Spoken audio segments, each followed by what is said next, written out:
Depuis quelques semaines, l'espace politique congolais est en pleine ébullition. On se croirait en période électorale, mais non. Une bataille d'influence semble être installée autour de la figure du président de la République, Denis Sassou Nguesso, entre soutien farouche, critiques acerbes et rivalités internes. Loin d'être anodine, cette guerre des tranchées révèle bien plus qu'un affrontement de courant, elle questionne la place du chef de l'État dans le jeu politique congolais. Pourquoi cette surenchère autour de sa personne? Ses partisans se présentent-ils comme des gardiens de son héritage ou comme des acteurs cherchant à tirer profit de son image? La question principale de ce dictionnaire politique, la guerre des tranchées, est-elle lancée? Élément de réponse avec nos invités sur ce plateau. Le docteur Blanc-Constant Eparapéa nous revient. Bonsoir, docteur. Bonsoir, madame. Et bon retour sur le plateau du dictionnaire politique. Merci beaucoup. Le plateau m'a autant manqué. J'ai été pris entre les travaux de l'université et les problèmes de famille. Mais je crois que j'ai essayé de régler tout ça. Je suis heureux de retrouver le plateau, surtout avec mon ami et frère Romy Kokilas, autrement dit le tsar du temps moderne, et à côté du sénateur de la presse congolaise, Ernest Blanchard-Demi. Je suis le procureur. Les internautes, en tout cas, sont ravis de te retrouver ce soir. Aux côtés du docteur Blanc-Constant Eparapéa, trois éminents journalistes et analystes politiques. Ernest Blanchard-Dimi de Brazanet. Ebedine, bonsoir. Bonsoir, Mélie. Romy Kokilas de Mag Le Bazar, bonsoir. Bonsoir. Et Brony Fortuna Ngolali des Chroniques de BFN. Merci d'être avec nous ce soir. Le principe, il reste le même. Commentez via les commentaires, je vais le dire, et aussi partager l'information autour de vous. La question principale, je l'ai dit, la guerre des tranchées est-elle lancée? Mais avant, un petit détour sur l'actualité régionale. Vous le savez, à l'est de la République démocratique du Congo sévit actuellement une avancée des groupes rebelles M23, mais pendant qu'à Goma, le M23 prend et continue de prendre du terrain, à Kinshasa, nous avons vu ces derniers jours des ambassades être détruites, notamment celle du Congo. Alors, le politologue qui est avec nous sur ce plateau, comment vous analysez cette réaction de la population de Kinshasa? Est-ce une sorte de révolte, un message lancé à cette fameuse communauté internationale? Docteur? Alors, pour répondre rapidement à votre question, ce qui se passe en RDC et le fait que notre ambassade est prise à partie par les militants du parti l'UDPS, même si on a vu le ministre des Affaires étrangères, si je ne me trompe pas, de la RDC qui a affirmé qu'il s'agirait des infiltrés rwandais qui ont saccagé notre ambassade. Mais dans tous les cas, c'est indigne et ça montre à suffisance que l'État de la RDC, le gouvernement de la RDC a manqué à ses obligations. Lorsque vous prenez les conventions de Vienne sur la loi des traités, surtout celle de 1961, qui ont été entrées en vigueur en 1964, 69 si je ne me trompe pas, l'État accréditait à l'obligation de protéger les institutions ou bien les missions diplomatiques.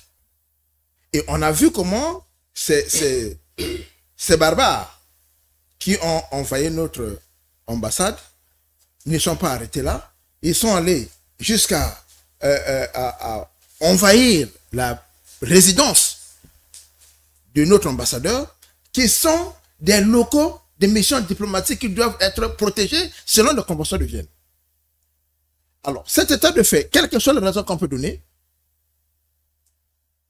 il n'y a aucune raison qu'on peut donner par rapport à ça. Ça, c'est une deuxième chose. Ils ont commis l'acte le plus odieux. Ils ont brûlé notre drapeau, qui est le symbole de la République. Celui qui parle là, ce n'est pas le politologue qui parle, c'est le citoyen qui parle. Ils ont brûlé notre drapeau. Et je suis sidéré de voir certains de nos compatriotes soutenir la RDC pour dire que nous l'avons cherché. Et comme nous l'avons cherché, en signant les accords avec le Rwanda, ce qui nous arrive est normal. J'aimerais, sur ce plateau, condamner avec la dernière énergie ces actes barbares. Et c'est là où j'interpelle aussi les jeunes du PCT et autres, la force flottante et autres, ce qui va avec. Il y a le principe de la réciprocité. Ce principe de la réciprocité ne se fait pas seulement au niveau des États, c'est-à-dire au haut sommet. Même au niveau de la base, c'est-à-dire ça, c'est de manière non officielle, ça se fait. Je prends un exemple simple, venant d'ailleurs de la RDC. Lorsque un sujet zaïrois a été tué en Inde, de la RDC, monsieur, laissez-moi continuer. Le monsieur qui est né sur le Zaïre. Ce qui a été tué était né sur le Zaïre, de toute manière. On a vu comment les Zaïrois, qu'on appelle aujourd'hui les RD congolais, se sont pris aux ressortissants indiens en RDC. Ce sont des actes de mesure de rétorsion. La jeunesse du PCT et les autres devaient faire autant. Vous cautionnez la violence? Vous pensez que du côté de Brazzaville aussi, il fallait saccager cette ambassade? Je n'ai pas dit la violence d'État. C'est-à-dire la violence du point de vue informel. Lorsque, quitte à l'État de venir secourir, on est dans la réciprocité, madame. Vous ne pouvez pas accepter qu'on brûle votre drapeau. Et je vois des Congolais surexcités sur les réseaux sociaux pour dire que oui, on l'a mérité. Nous avons mérité quoi? S'ils mettent en avant les accords que nous avons signés avec le Rwanda, nous sommes les premiers, je suis parmi les premières personnes à mobiliser la presse du Congo pour en parler. On n'a pas eu besoin des Zaïrois. Deuxièmement, il ne faudrait pas que, je peux une fois et je parle, il ne faudrait pas que les Zaïrois pensent que la proximité nous crée des obligations. Nous sommes deux États souverains. Et sur la scène internationale, chaque État défend ses intérêts. Le Congo a ses intérêts, la RDC a ses intérêts. Nous sommes deux États, en dépit de la proximité sociologique qui nous lie. Donc, il ne revient pas à la RDC de vouloir nous imposer ce qu'il faut faire. Nous condamnons au niveau interne ces accords. J'irai condamner à mettre piste, ça m'a valu ce qui m'a valu. Mais il ne revient pas à ces barbares d'aller brûler notre drapeau, de casser notre ambassade. Et je vais chuter là-dessus. Oui, allez-y. Ce qui est inquiétant, c'est au niveau interne, le Congolais n'est pas suffisamment socialisé. Parce qu'on ne devrait pas applaudir le fait que les bandits ont violenté votre ambassadeur, ont saccagé votre ambassade, ont brûlé votre drapeau, et vous continuez à dire que oui, nous l'avons mérité. Maintenant, on va revenir sur les questions géopolitiques, ce qui s'est passé. Là, je vais revenir pour l'éclairage. Romik, vous aussi, de votre côté, vous condamnez ces actes? Non, je ne condamne pas, je viens pour analyser. Voilà, je viens pour analyser, je ne parlerai pas comme un membre du Parti du Travail. Alors, je suis de près cette actualité. Mon regard est continental, surtout. Mon regard est plus continental. Nous avons vu les faits, comme Barapé a dit, les symboles de la République ont été touchés, saccagés, ainsi de suite. Mais je me pose le pourquoi des choses. Pourquoi ceci est arrivé? Condamner, oui. Est-ce que je me suffirais à condamner pour régler un problème? Non. Condamner, c'est un acte politique. Mais cependant, j'essaie de réfléchir à ma manière. Je me suis posé la question, pourquoi la RDC est arrivée jusqu'à ce point? Quand j'ai suivi les communications des politiques de la RDC, ils n'ont pas pris la charge, ils ne se sont pas reconnus dans ces actes. Nous sommes deux pays en face. L'histoire, nous la maîtrisons. Nous nous connaissons en matière de comportement, caractère et agir. C'est mes analyses. Hein? Quand il y a un match, quand c'est le Congo qui a gagné, vous savez ce qui s'ensuit. Mbata Bakolo vous savez ceux qui sont suivis, ainsi de suite. Quand j'ai suivi les responsables là-bas, ils disent, c'est un mouvement de foule. Je me dis, moi je ne suis pas étonné, parce que je connais ce peuple. Je n'ai pas de qualificatif à donner à ce peuple, mais je connais ce peuple. Alors, je me dis ceci. Il faut que je place ce peuple dans son contexte actuel. Ils sont en guerre. Et nous ne sommes pas en guerre. Ils sont en guerre. Si Lucie n'avait pas la guerre, certainement qu'ils n'arrivaient pas à ce stade.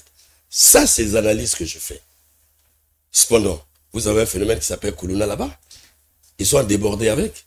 Quelle serait l'attitude de ces voyous? Ainsi de suite. Mais le fait qu'ils soient en guerre, Parapéa l'a dit, c'est pas un secret pour nous. Mais ça commence par aujourd'hui entre la RDC et le Congo. Depuis que nous avons signé les accords. Mais nous suivons les journalistes. Nous suivons la crispation qu'il y a entre les deux États. Pour vous, la guerre, c'est la cause justifie. Mais la cause, c'est celle-là, parce que nos symboles n'ont jamais été touchés là-bas. En fait, la guerre fait ressortir ce qui le ruminait depuis longtemps. Quand vous suivez la toile, effectivement, ce qu'il vient de dire, parce que nous avons eu à signer les accords. Je ne vous dirai pas que c'est bien fait. Je ne parle pas comme l'homme de la rue. La raison pour eux, c'est celle-là. Est-ce que vous voyez?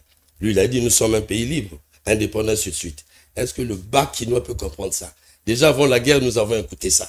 On peut beau condamner. Le problème chez moi, c'est de faire le constat et de comprendre les faits. Moi, je me limite là. Mais cependant, ce qu'il y a à dire, les responsables de la RDC doivent prendre toute la responsabilité parce que nous sommes deux pays en face. Ça, c'est un. Les frustrations, nous les avons vues. Nous avons suivi Tshisekedi ici. Son discours, nous l'avons encore. C'était un discours mural. Il dit, au lieu de faire des ponts, on est obligé de faire des murs. C'est lui qui le dit. Une façon de dire, il cassait même les accords. Ça, nous avons su. Pourquoi? Parce que nous avons signé les accords. Est-ce que nous ne sommes pas libres pour signer les accords? Bien sûr que oui. Mais il y a une situation en face. Qu'est-ce que la RDC devait faire? La RDC doit prendre toutes ses responsabilités, comme il communique à son peuple sur la question de la guerre, mais il doit aussi éduquer ce peuple à éviter des deuxièmes tensions avec le Congo-Brazzaville. Parce qu'ils en ont avec le Rwanda, ils en ont pas avec nous. Voilà comment moi j'analyse la situation. Et Bédine, vous, cette situation, vous pensez que la guerre devrait justifier ces actes? Pour moi, non. Non. Parce que, vous savez, ce n'est pas la première situation, même en temps de paix, nos voisins ont toujours eu des attitudes de complexe. C'est des complexes vis-à-vis du Congo-Brazzaville. Voilà. Et on a l'impression que même du dirigeant jusqu'au bas peuple, tout le monde se prépare à quelque chose qui doit toujours dénigrer, frustrer, détruire le Congo-Brazzaville. Quand Tshisekedi vient à une conférence internationale à Brazzaville, il prépare son peuple à la guerre contre le Congo-Brazzaville qui n'a aucun problème officiel avec son pays. Il dit quoi? On érige un mur.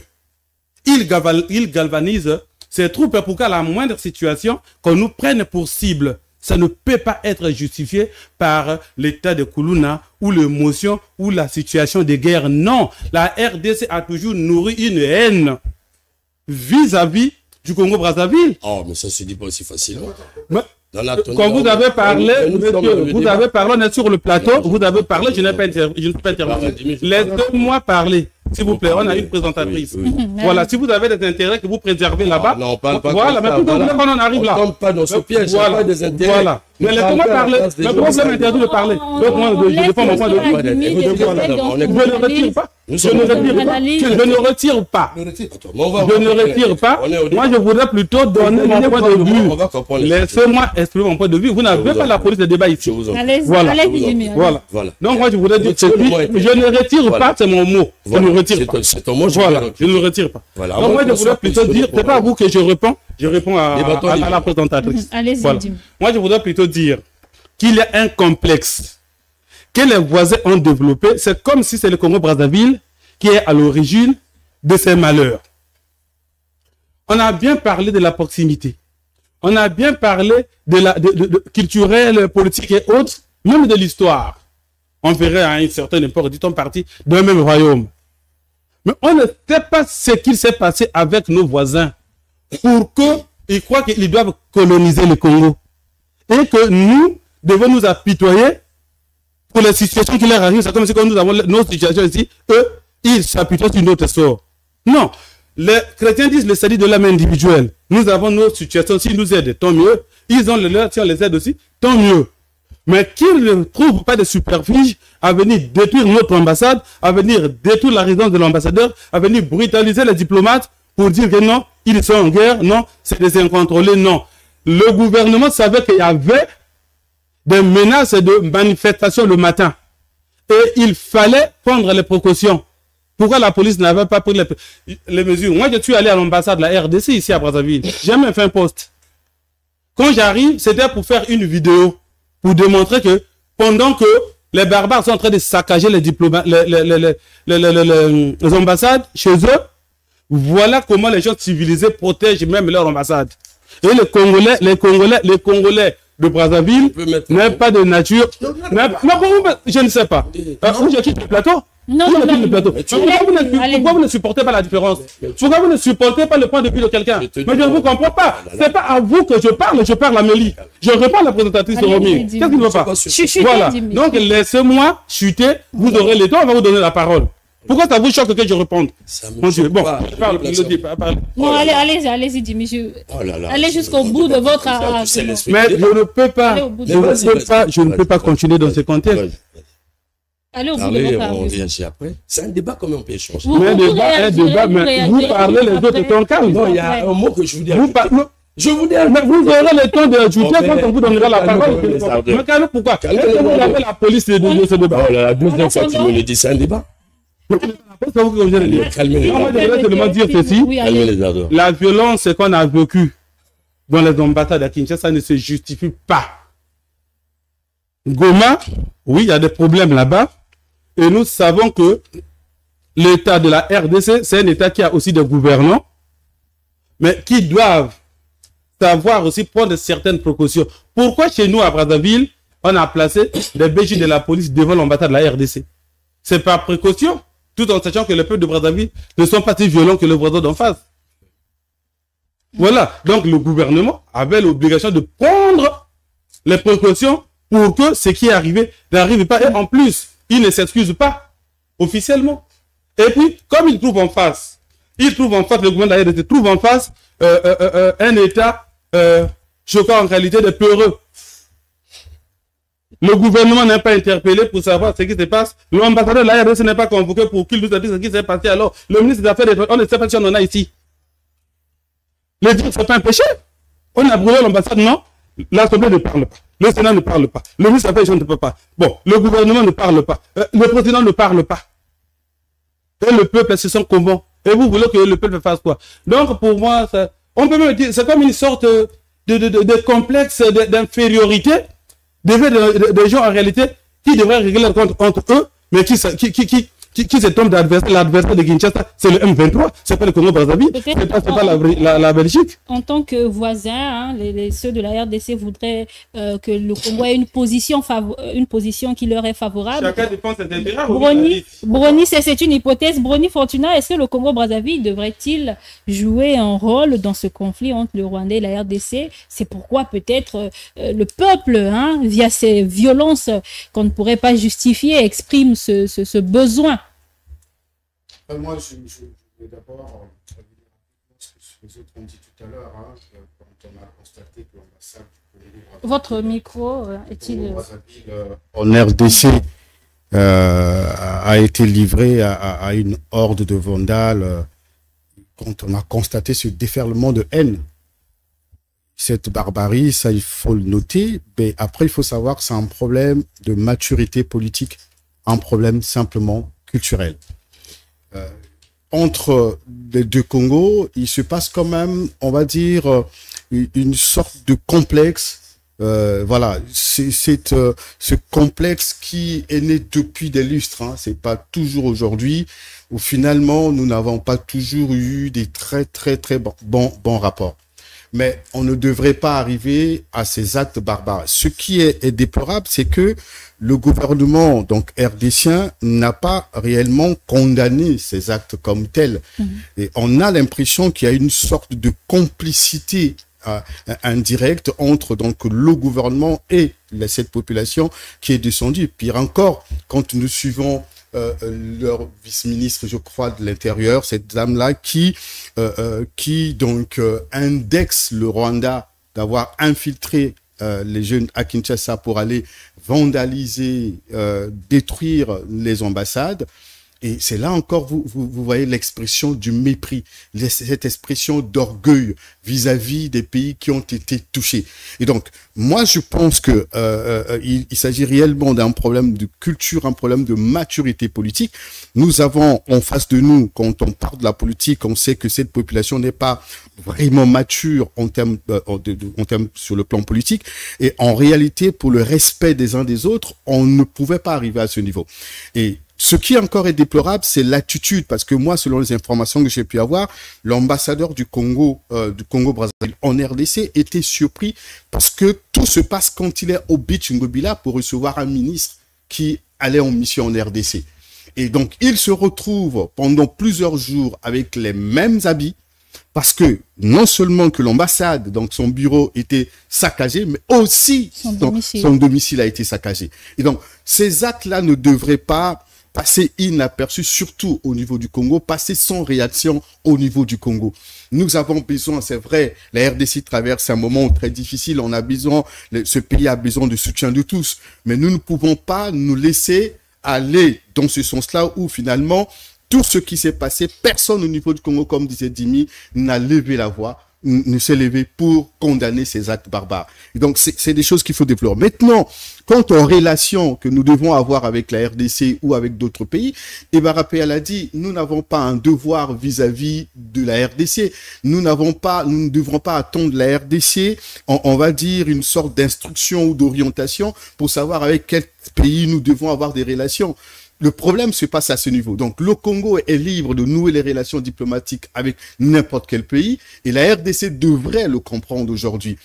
Quand on regarde même l'origine de cette crise entre le Rwanda et le Congo, mais le Congo-Brazzaville n'a rien à voir dans cette affaire-là. Le Congo-Brazzaville n'est ni impliqué d'une manière ou d'une autre. Donc, on ne peut pas reprocher au Congo de s'être rapproché du Rwanda sur des accords qui sont clairs, même si ces accords ont suscité beaucoup de remous, ont divisé le pays à un moment. C'est interne. Mais ça reste les accords entre deux États. Donc, on n'a pas besoin de l'intervention d'un autre État qui nous reprocherait, qui nous dicterait la conduite à tenir vis-à-vis des autres États. Pardon. Donc, c'est pour cela, je pense que les autorités de la RDC devraient, pour le respect des autres, pour des raisons diplomatiques, condamner avec fermeté ces actes, à la limite même, interpeller ceux qui ont causé ces actes. Ce silence explique simplement ce que j'ai dit, qu'il y a une sorte de complicité et à la limite, le gouvernement semble être content d'avoir vécu ces actes. C'est comme si on reprochait, on a vu donc les États-Unis, la France, la Belgique, l'Ouganda et autres, comme le Congo d'ailleurs, certainement la RDC pense que le Congo serait donc de mèche où on encouragerait le Rwanda dans ses allures expansionnistes, alors que ce n'est pas le cas. Donc je crois que le Congo devrait, au niveau de Brazzaville, on devrait quand même condamner ces actes. Et comme les États-Unis l'ont fait, à un moment donné, fermer l'ambassade pendant un moment, le temps de revoir de fond en comble ce problème, de mener les enquêtes, de comprendre pourquoi la RDC est arrivée à ce niveau de barbarie. Ça ne devrait pas passer sous silence. C'est vrai que ce pays traverse les moments difficiles, mais il ne devrait non plus encore corser la situation ou encore doubler, j'ai envie de dire, vouloir détruire totalement les relations diplomatiques avec d'autres pays. Avec le Rwanda, ça ne marche pas et ça ne devrait pas se faire avec le Congo-Brazzaville et comme aussi avec la France ou les États-Unis. On a vu le ministre français des Affaires étrangères aller rapidement en RDC et à Kigali pour certainement trouver un compromis, mais je crois que Brazzaville devrait aussi agir. Ebarapéa, est-ce que ces actes de violence que vous condamnez n'est pas là une sorte d'appel à l'action pas que du Congo, mais de tous ces pays africains, de tous ces pays qui pourraient agir en faveur de la République démocratique du Congo? Bon, d'abord, je vais répondre. Je vais d'abord souligner un fait, parce que j'ai l'impression, en tout cas c'est que l'impression, on présente sur ce plateau que ces jeunes-là ont agi de manière innocente, de manière autonome. Non. Il y a eu une construction médiatique.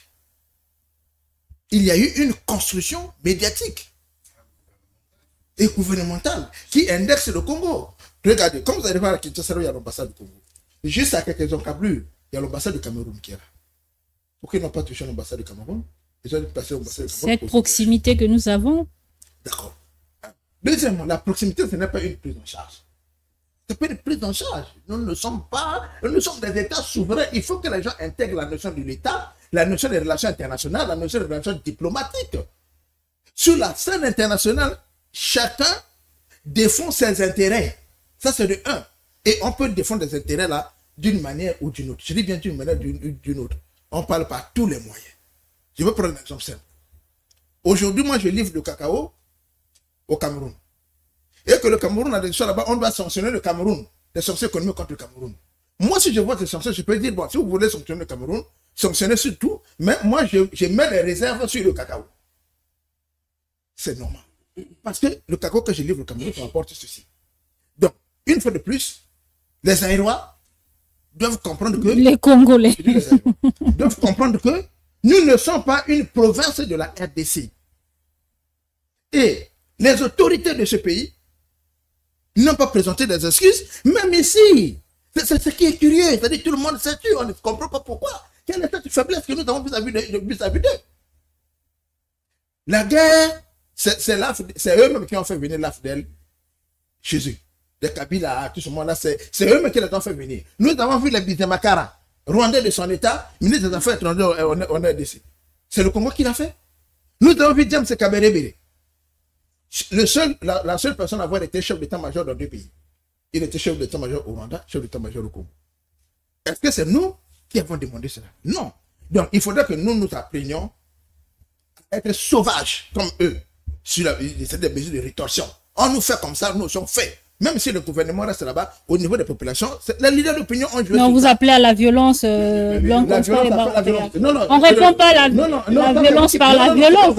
Il y a le principe, il y a quelque chose qu'il faut il y a le principe de la réciprocité. Il y a quelque chose nous sommes dans les relations internationales, s'il vous plaît, Fortuna. Nous sommes dans les relations internationales. Il y a le principe de la réciprocité. Cette réciprocité ne doit pas s'observer seulement au niveau institutionnel. Même la politique par le bas, on doit exercer cette réciprocité. Je vous ai pris le cas avec les Aïrois qui ont bastonné. Je vous en prie. Oui, nous avions encore. Attendez pour tout. Qui ont bastonné. C'est l'église ici. Oui, c'est un exemple. Ce que je dis là, ça doit se faire de manière, c'est-à-dire dans l'informel, comme ils ont fait dans l'informel. Et après, quand vous regardez la réaction des dirigeants de ce pays-là, c'est pas un acte anodin. Maintenant, si nous voulons analyser la situation de crise en RDC, je ne sais pas si vous allez arriver là. Allez-y, enchaînez. Si nous voulons analyser la situation de crise en RDC, il faut comprendre que la crise en RDC date, si nous voulons prendre ces résistances actuelles, date du départ de Mobutu, avec l'entrée officielle de l'AFDEL en RDC, qui accompagne Kabila pour prendre le pouvoir. Quels ont été les accords signés entre l'AFDEL et le Rwandais et le sujet RDC avec Kabila? Et vous voyez tout le temps, nous avons eu je l'ai dit tout à l'heure, des sujets rwandais qui étaient des ministres qui occupaient des postes de responsabilité. Et lorsque Kabila leur demande de partir, ils ont dit à Kabila, ils ont commencé à faire la guerre à Kabila quand Kabila leur a demandé de partir. Donc, il y a eu des accords entre eux que selon les officiers rwandais, la RDC n'aura pas respecté ces accords. Et au fur et à mesure qu'on avance, le M23 est créé en 2013, 2012-2013 par là. Mais les revendications, c'était quoi cette fois-ci? Ils viennent protéger les sujets rwandais, enfin, les sujets Tutsis qui sont en RDC et qui seraient maltraités. On a vu les sujets, soi-disant congolais RDC, le Kundabatware, le Bosoko Tagada, tout ce monde-là, qui ont été nommés généraux en RDC, ils ont pris les hommes et après ils se retrouvent au Rwanda. Quand les tous se laissent autour d'eux, ils se retrouvent au Rwanda. Donc, ici, la question est celle du respect des accords entre les deux États. Ils n'ont pas respecté, les autres viennent en mettant sur la table des questions de sécurité. Non, parce qu'il y a des Banyamulenge, il y a des anciens génocidaires, entre guillemets, qui se trouvent là-bas et qui menacent la quiétude et la tranquillité de l'État du Rwanda. Mais au-delà de tout, il faut comprendre que la situation ici, nous avons affaire à une guerre qui est à la fois politique et économique. On va s'arrêter là. Oui, pardon, Remik, rapidement, c'est juste par rapport à la question qui nous concerne sur le rôle que devrait, en réalité, est-ce que la RDC, en posant ses actes, envoie un message à l'État congolais? Bon, on connaît déjà le message. Je le disais tout à l'heure, c'est un message de haine. C'est un message que finalement, nous avons lu sur les réseaux sociaux que finalement, le Congo-Brazzaville ne serait pas, on va dire, en bon terme avec la RDC, que la RDC finalement se serait donc en train de prendre les distances vis-à-vis du Congo. Mais ce qu'il faut retenir, que Brazzaville a toujours joué un rôle on va dire, dans l'apaisement entre le Rwanda et le Congo. On a vu récemment le président Félix Tshisekedi arriver au Congo. On a reçu dans ce pays le président Kagame et dernièrement, c'était aussi le président angolais qui est arrivé au Congo-Brazzaville pour ces problèmes. Nous savons combien de fois le président Denis Sassou Nguesso, combien de fois il s'est impliqué dans cette crise pour vouloir trouver une solution apaisée, une solution, on va dire, concilier les deux parties. Donc, on ne peut pas aujourd'hui reprocher à Brazzaville de ne pas avoir joué le rôle de réconciliation ou encore le rôle d'apaisement. Et donc, je pense que la situation telle qu'elle à un niveau se trouve la situation aujourd'hui, ce qu'il faut faire réellement, à mon avis, c'est que la RDC, en réalité, devrait présenter officiellement les excuses au-delà des autres États, mais au Congo-Brazzaville, puisqu'ils savent très bien que nous sommes des voisins très très proches, que quand ça brûle en RDC, surtout à Kinshasa, Brazzaville ne peut pas être tranquille et vice-versa. Et donc, leur sécurité interne dépend aussi de Brazzaville, vice-versa. Donc, on ne peut pas accepter d'avoir ces relations, on va dire, de conflit, ces relations de haine, et c'est que cela soit encouragé par un gouvernement, et je parle là du gouvernement de la RDC. Et donc, quant à cette question, il faut savoir que le Congo-Brazzaville a toujours joué un rôle, la vie de Félix Tshisekedi, arrivé à Brazzaville et même à Oyo plus d'une fois pour obtenir les conseils de celui que lui appelle parfois son père, son aîné, Denis Sassou Nguesso, sur cette crise-là, comment tenir vis-à-vis de Kagame. Donc aujourd'hui, s'il y a déferlement tel qu'on le constate, on ne peut pas reprocher à Brazzaville d'être proche du Rwanda. Très très rapidement pour passer sur notre sujet principal. Voilà. Mais il faut apporter plus de lumière parce qu'il faut dire que la question, elle est sensible. C'est une question sensible. Nous tablons sur une matière qui est évolutive. Les faits, nous le connaissons. Je le réitère. Je ne suis pas étonné puisque je connais les rapports entre le Congo et le Congo-RDC. Nous l'avons vécu avant la guerre. La frustration, nous l'avons connue. Qu'est-ce qui va nous étonner? Nous avons vu les actes posés. Je suis ici pour analyser une situation. Je ne suis pas ici pour faire le militantisme, prendre une cause, défendre une cause, je suis journaliste. Il faut que j'analyse sérieusement la question, que je connaisse les aboutissements, le pourquoi des choses, pourquoi ils ont agi. Et moi, je le dis sincèrement sur ce plateau, ça ne peut étonner que ceux qui n'ont pas compris le climat qui a régné avant. Et nous connaissons, j'insiste pour dire, le comportement de ce peuple. Ce n'est pas question d'intérêt là-bas, nous sommes du Congo-Brazzaville, on n'y va pas aussi. Mais on est tenu à analyser rationnellement les faits pour comprendre le pourquoi des choses. Et quand on comprend ce climat qui a daté avant, ça ne nous surprend pas. C'est une réponse. Tout le monde le dit, on lit la toile. Bref. Mais j'aimerais rappeler quelque chose. Vous savez, l'émotion peut nous emporter. Parce que là, ça touche notre fibre patriotique. Mais attention. Permettez-moi, je ne veux pas peur aux gens. Il y a des termes que nous devons éviter sur le plateau. Je sais pourquoi je le dis. Vous avez suivi à Gaza, vous avez suivi le qualificatif souvent que Netanyahou donnait aux Israéliens, et plutôt aux gens de Gaza. et ça a été taxé quelque part. Nous sommes coordonnés. Non, Romic, nous ne sommes pas là pour attiser. C'est moi qui parle. Hein? Si on va dans, si on suit, est-ce que j'ai la parole votre logique, encore une émission. Voilà. Est-ce que vous pouvez me laisser on n'est pas dans une émission. J'ai pas la police, laissez-moi parler. Je vous en prie. On reste dans le sujet, le temps de morale, l'instruction civique. Allez-y, Romic. Si chacun assume. Vous parlez les trois. J'ai à dire. Il a son opinion qui doit dépendre. Oh là là. Je parce que chacun assume sa posture. Oh là là. Mais vous avez peur de quoi? Moi, je sais pas. Vous avez des prétentions, quoi. C'est le citoyen qui parle. Je vous ai dit ça dès le départ. Est-ce que vous pouvez m'écouter? S'il vous plaît, monsieur. S'il vous plaît, monsieur. S'il vous plaît, nous allons évoluer dans ce débat. Nous allons passer au sujet principal. La question, Romic, s'il te plaît, était la guerre des tranchées est-elle lancée? Nous allons clore le chapitre RDC. Chacun a donné sa position. Et donné ma position, vous pouvez la garder. Chacun, vous avez commenté tout à l'heure en tant que journaliste. Alors, la question principale, je le disais sur ce plateau, la guerre des tranchées est-elle lancée? Nous suivons tous l'actualité nationale. Alors, le docteur Blanc-Constant et Barapéa, vous suivez l'actualité nationale, ce qui se passe avec les dynamiques, les tractations. Aujourd'hui, deux tendances semblent se dessiner, Blanc-Constant et Barapéa. Est-ce que là, nous vivons une super personnalisation du pouvoir avec ces clans patriarches, de l'autre côté de Digne Louis Salisson et puis Timonier avec le Parti congolais du travail?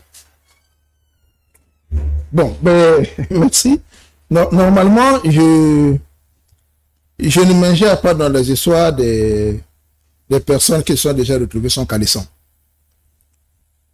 C'est-à-dire, le PCT et Elvis Okomé Tadessan sont tous de la majorité.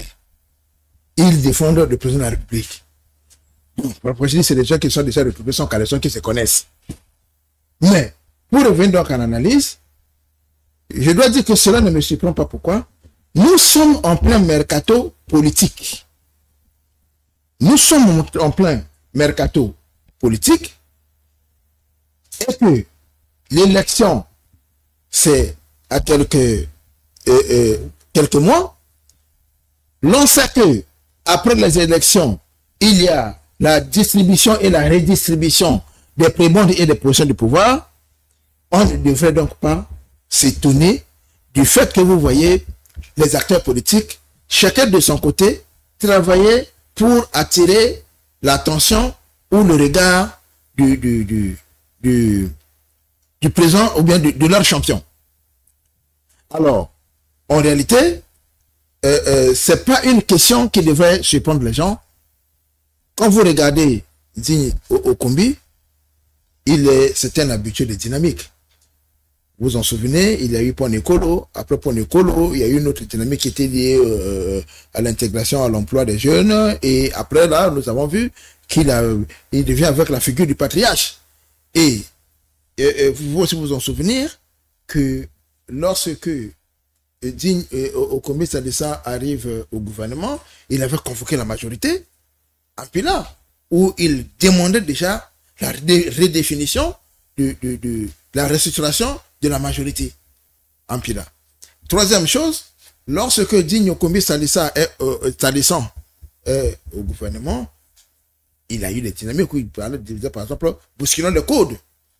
Et à chaque fois qu'il mettait en évidence ces dynamiques ou bien ces mouvements, il y a eu toujours l'intervention dans un sens ou dans un autre du PCT. Par exemple, lorsque vous voyez, Ponekolo n'avait pas vraiment reçu une hospitalité confortable au niveau du CACIC. Donc là, nous sommes dans la guerre de positionnement et cela est normal dans le contexte où nous nous trouvons.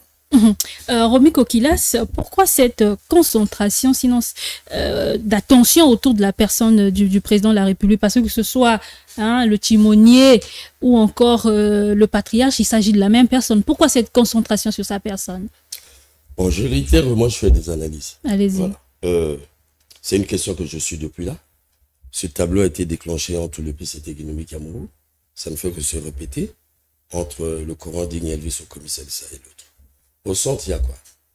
Il y a la défense du respect qu'on doit au chef d'État. Tous les discours convergent dans ce sens. Bon, pour certains, ils pensent que il s'agit de la quête des postes parce que nous sommes à une année charnière. Électorale. Il faut vite faire pour paraître défense intérieure du chef d'État. En ce moment-là, vous aurez une place au soleil.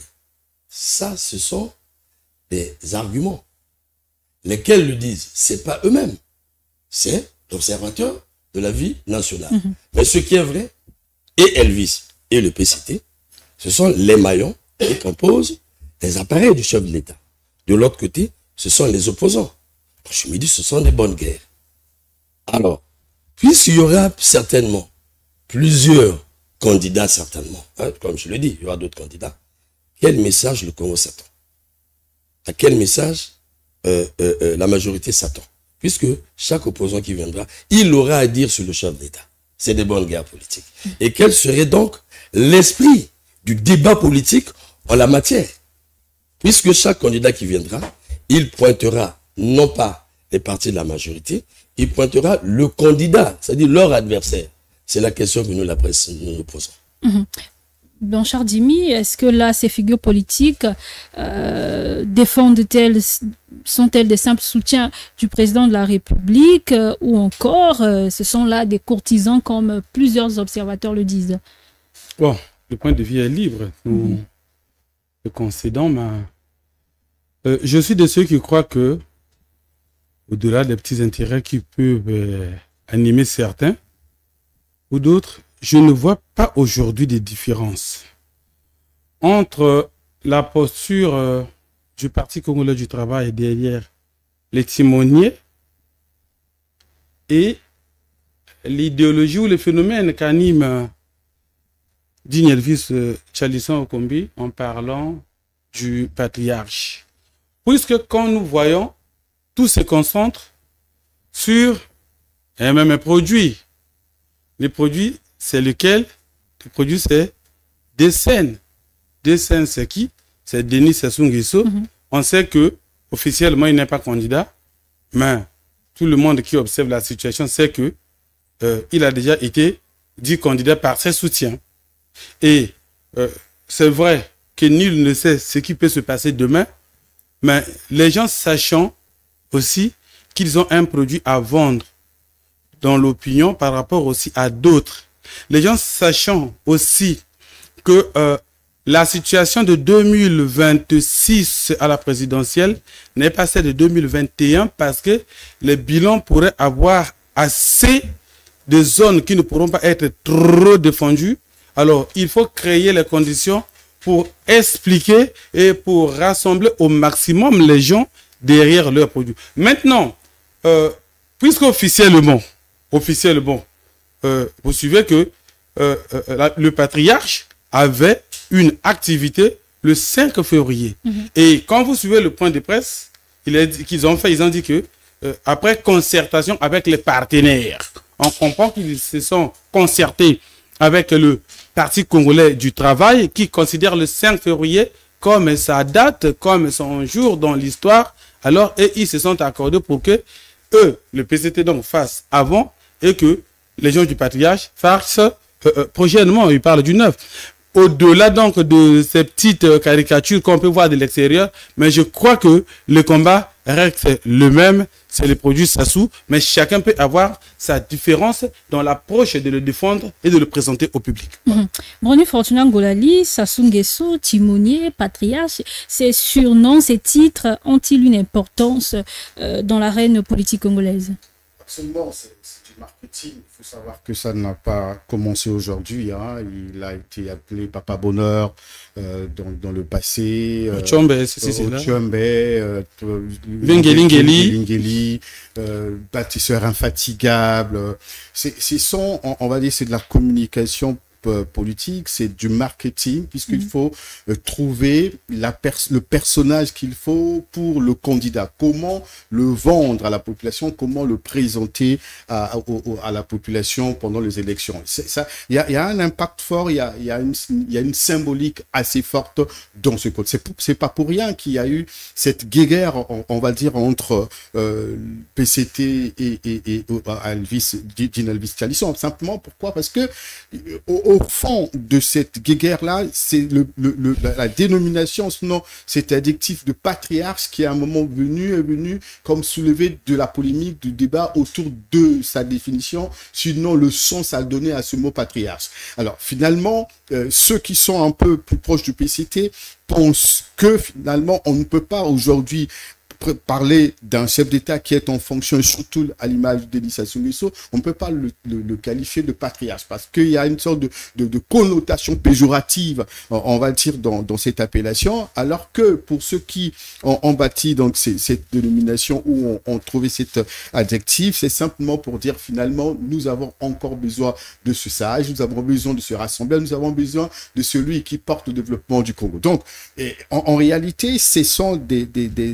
postulats, des attributs, j'ai envie encore de dire, ce sont des adjectifs purement de marketing politique, parce qu'il faut trouver pourquoi ça se fait aujourd'hui, pourquoi il y a des débats autour de ça. Il faut savoir que aujourd'hui, il serait difficile d'engager un véritable débat sur le bilan, on va dire, du PCT ou du gouvernement.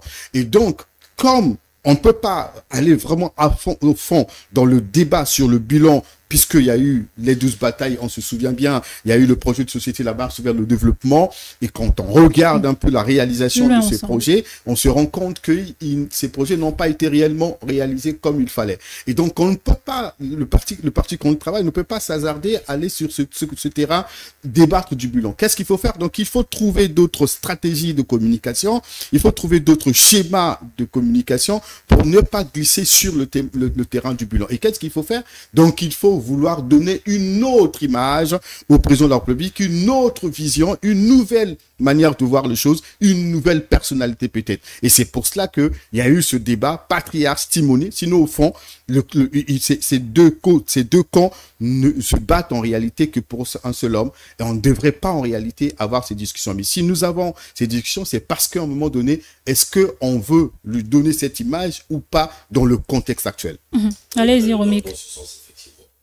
Nous suivons de près ces guéguerres à l'interne. Elvis Okombi sort en politique en accompagnant le chef de l'État. Le PCT, c'est l'appareil naturel du chef de l'État. Guéguerre dans la maison. Le chef de l'État reste le même. Alors, ce que je constate ces derniers temps, c'est la caporalisation du chef de l'État par son parti. Cependant, quand vous analysez bien, le chef de l'État, lui, vient de le dire. Je l'ai toujours dit. C'est le bilan du gouvernement qui donne la victoire à l'action politique. Nous allons vers la présidentielle. Si le président ne se présente pas, certainement qu'il présentera un dauphin.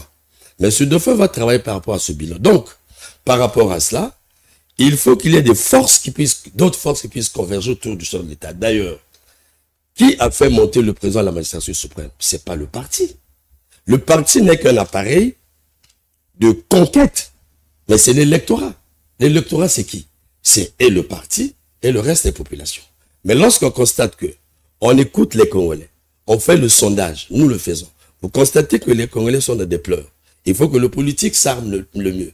Et donc, lorsque ces appareils, ce nouveau appareil vient autour du chef de l'État, ça serait normalement une force de plus, tu vois, autour du chef de l'État, autour de la majorité présidentielle. Or, c'est une vieille guéguerre. Elvis se bat toujours, ça c'est pas une histoire à raconter, on n'invente pas. C'est un monsieur qui monte, on le tape dessus, il monte, on le tape dessus. Mais heureusement pour lui, il accompagne un seul homme, c'est son choix politique. Et donc, aujourd'hui, je pense que c'est un duel d'équilibrage. On se dit qui va voler la vedette à l'autre. Or, ce que le PCT aussi doit comprendre, le bilan du gouvernement l'école, Elvis n'a pas un bilan. Et Elvis, ce que je constate, dans sa stratégie, c'est un peu stratège, dans sa stratégie, ce qu'il a fait, il cocte là, il cocte là. Elvis peut vous cocter les jeunes de l'opposition, il peut cocter. Il est des partis du centre. Il l'emmène autour de l'homme. Ce que la majorité devait faire, par exemple, c'est d'appeler avec soi ces énergies, parce que le tout converge pour la victoire de leur candidat. Est-ce que vous voyez? Donc, c'est une guerre interne. Moi, j'aime bien, j'ai aimé ce titre. C'est dans ce sens. Mais étouffer, par exemple, cette action dans l'œuf, il faut voir en face. Voilà. Tout le problème, c'est à ce niveau, c'est chercher à se caporaliser du chef de l'État, mais les politiques oublient une chose, le PCT n'avait jamais porté le chef d'État. Ce sont les Congolais. Blanchard Dimi, Brony Franchina l'a dit tout à l'heure, ces surnoms, ces titres ont toujours été donnés à Denis Sassou Nguesso. Pourquoi aujourd'hui cela dérange-t-il? Est-ce que c'est les titres qui dérangent? C'est l'action. Ou bien c'est plutôt ceux qui portent les titres, oui, merci, qui dérangent? Le problème en réalité n'existe pas, je l'ai dit ici. Sinon récemment, je suis parfait Loki avec le décennisme, mais c'est parmi les interviews qui ont eu le plus de vues et autres sur mes médias en ligne. Voilà, ça veut dire que en réalité, Denis Sassou Nguesso lui-même est tranquille, mais il voit comment les gens sont en train de s'agiter autour de sa personne. Mais lui, tel qu'il est là, il sait que si il ne voulait pas d'une dynamique, il aurait demandé que on l'étouffe. Oui. Vous voyez? Alors, aujourd'hui, même si on voit comme une sorte de tentation ou de tentative d'étouffement de certaines dynamiques, parce que on apprend aussi qu'au-delà du patriarche et d'autres ont entendu des initiatives privées, mais ils ont des comptes, ils auraient des comptes à rendre.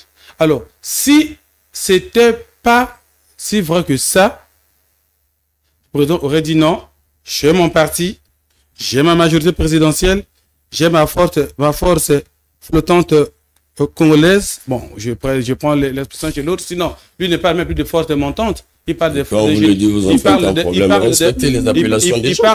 de génération montante. Déjà, les propres chefs, parle de génération montante, il n'en fait pas allusion.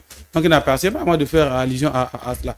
Donc, quand il voit que ça ne lui ressemble pas, il aurait créé les conditions pour que ça n'existe pas. Ce que les uns et les autres doivent comprendre, c'est que, vous voyez, on a parlé de la RDC, non? Qui cherche des alliés, non? Pour bouter le Rwanda et le M23 de son territoire. Mais le PCT a besoin des alliés, parce que rien n'est acquis pour la victoire de ce soir en 2026. Donc, il ne devrait pas avoir de problème de timonier, des problèmes de patriarche. Il devrait avoir seulement un seul produit, Denis Sassou Nguesso. Mais n'oublions pas aussi que chacun défend aussi son gâteau. Le PCT se prend pour le propriétaire, entre guillemets, de Denis Sassou Nguesso. Le PCT se prend donc comme le parti qui dicte la loi à ceux qui viennent s'accrocher aux produits qu'il a pu déjà hisser, qui a pu déjà faire aimer, comme les Américains font pour Coca-Cola. Donc, quand vous voulez sortir, il faut coûte que coûte intégrer, passer par le PCT. Ouais, or, il y a des gens qui soutiennent le président, mais qui n'acceptent pas la dictature du Parti congolais du travail. Il y a des gens qui ont besoin de Denis Sassou Nguesso, mais ils ne veulent pas passer par le Parti congolais du travail. Et voilà pourquoi il y a des dynamiques autour. Donc, le problème ne devrait pas se poser au-delà des égos. S'il n'y avait pas des égos, il n'y aurait pas de problème. La cause reste la même, c'est Denis Sassou Nguesso. Allez-y très rapidement. Oui, en fait, je voudrais un peu rebondir abonder dans le même sens, mais en apportant une petite nuance dans ce que dit Dimi. Le problème devait se poser. Pourquoi? Il l'a dit d'ailleurs, c'est que le PCT apparaît aujourd'hui comme, j'ai envie de dire, un chien galeux. Voilà, un chien galeux, un chien puant par rapport aux. C'est pas trop dur, non? Par rapport au bilan qu'il traîne, un bilan assez négatif. Donc, à un moment donné, dans les stratégies politiques, le PCT en soi n'est plus, on va dire, la marque qu'il faut présenter, qu'il faut porter. Et à un moment donné, donc, les hommes politiques, comme dit Nelvis Tchalisson, on constate même que... Brony, je ne veux pas te couper, mais le bilan est-il du PCT ou du président de la République? Parce qu'on a l'impression qu'en exemple 1, on veut faire passer le PCT pour la brebis galeuse, comme vous le dites. On est dans un contexte où tous ceux qui réclament de la candidature du président de la République, ceux qui le soutiennent, veulent encore le voir à la tête du pays. Avec le bilan que nous connaissons, un bilan, on va le dire, négatif, puisqu'il le reconnaît lui-même que le pays ne va pas bien. Voilà, mais je reprends la question. Ça veut dire quoi? Le président lui-même le reconnaît. Le 28 novembre, d'ailleurs, il a reconnu que le pays ne va pas bien. Il a d'ailleurs appelé sa population à la résilience parce qu'il sait que le pays ne va pas bien. Ça veut dire quoi? Le bilan est négatif à son niveau. Mais le PCT est le parti aujourd'hui, comme dit Donchard Dimi, est le parti qui est majoritaire au Parlement. Le PCT est celui qui a donné plus de ministres au gouvernement. Donc on ne peut pas exempter le PCT du bilan de Denis Sassou Nguesso, comme on ne peut pas non plus exempter lui qui est le chef du parti du bilan de son parti. Mais on est dans un contexte où Denis Sassou Nguesso est un produit, pour ceux qui le pensent encore, un produit à vendre. Et à revendre peut-être. Et donc, qu'est-ce qu'il pense? Il pense que le PCT n'a plus la légitimité, le PCT n'est plus le bon vendeur ou le bon commerçant de ce produit. Il faut donc trouver d'autres stratégies, trouver d'autres dynamiques, peut-être à la limite un autre parti politique pour mieux vendre Denis Sassou Nguesso, puisque avec ce bilan, ce serait difficile de le faire accompagner par le même parti qui est avec lui depuis longtemps, avec tout ce qu'on connaît.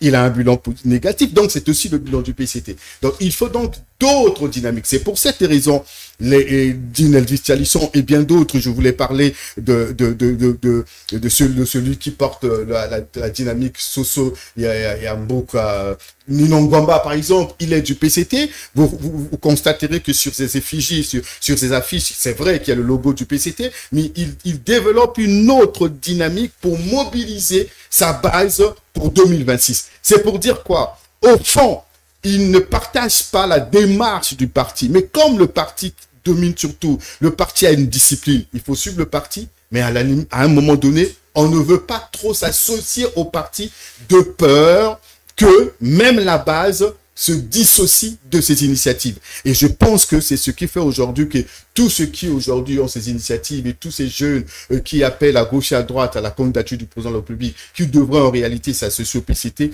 ne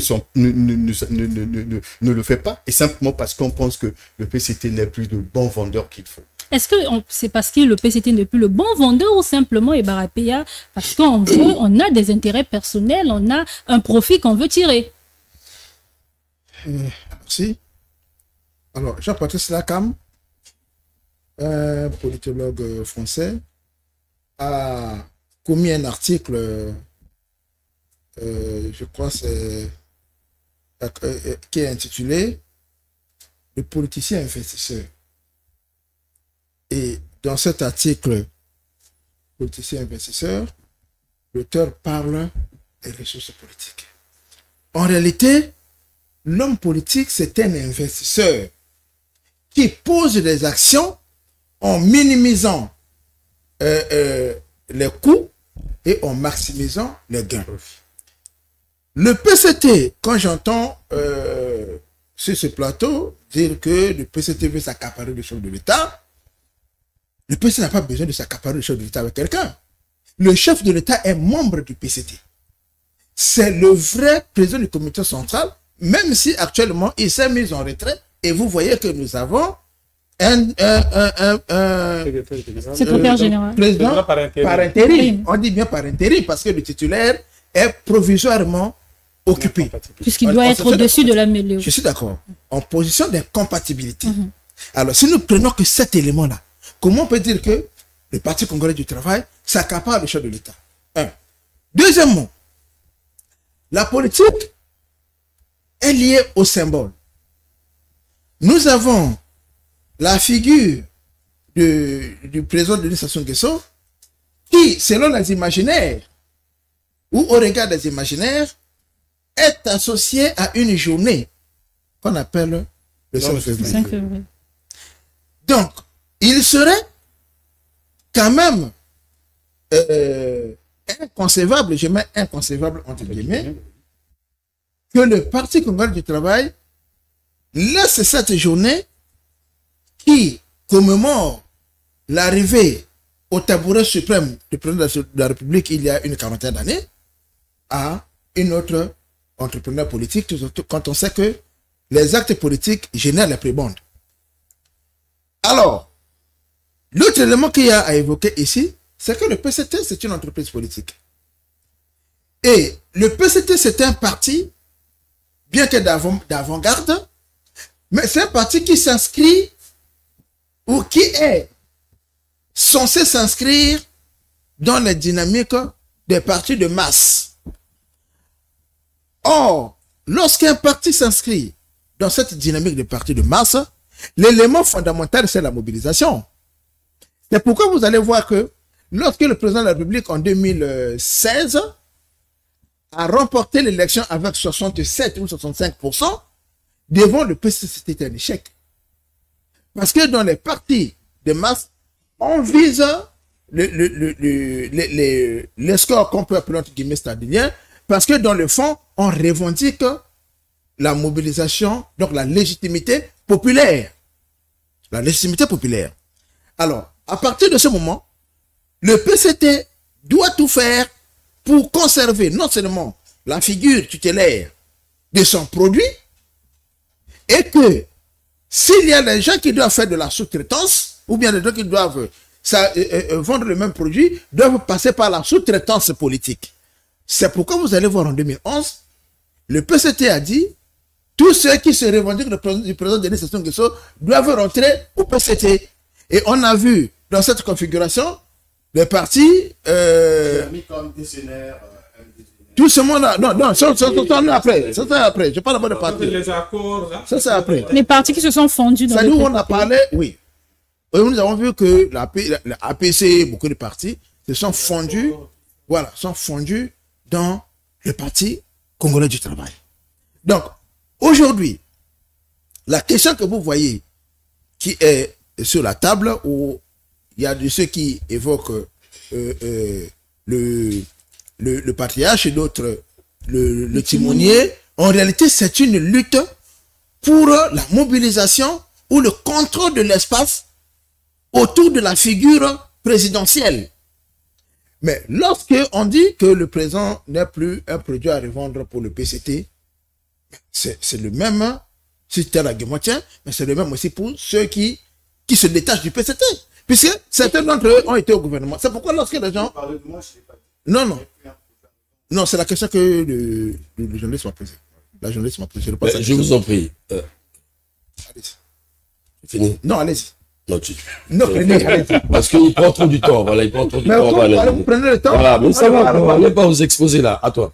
Non, monsieur, moi, c'est un scientifique, je fais des analyses. Attendez, Voilà. on travaille sur les faits. Voilà, les théories. C'est pas les théories. Attendez d'abord. Allez-y. Ne soyez pas chaud, décomplexez le débat. Alors, Allez-y. voilà, quand on prend du temps comme ça fait, voilà. Il y a une bataille vraie sur le terrain. Ce qu'il dit est vrai. Nous sommes là dans la science po. C'est ce que ça devait être. Mais sur le terrain, la réalité. Non, c'est ce qui est. Pas ce que ça devait être. Attendez. Non, mais si vous ne comprenez pas la comptable. C'est ce qui est, ok. Vous me laissez la parole maintenant. Écoutez. Le problème est que nous sommes en train de voir ce qui se passe. Il n'y a pas qu'Elvis. Rapprochez-vous du Parti du travail. Nous connaissons les limites du parti. La preuve. Qui connaît l'histoire de l'éléphant dans ce pays? Le président ne va jamais en compétition sous l'emblème du Parti du travail. Il va sous l'emblème de l'éléphant. Ne gagne-t-il pas? L'éléphant, c'est quoi? Il amasse tous ses partis. Même ses amis. Sachez qu'il est géopolitique.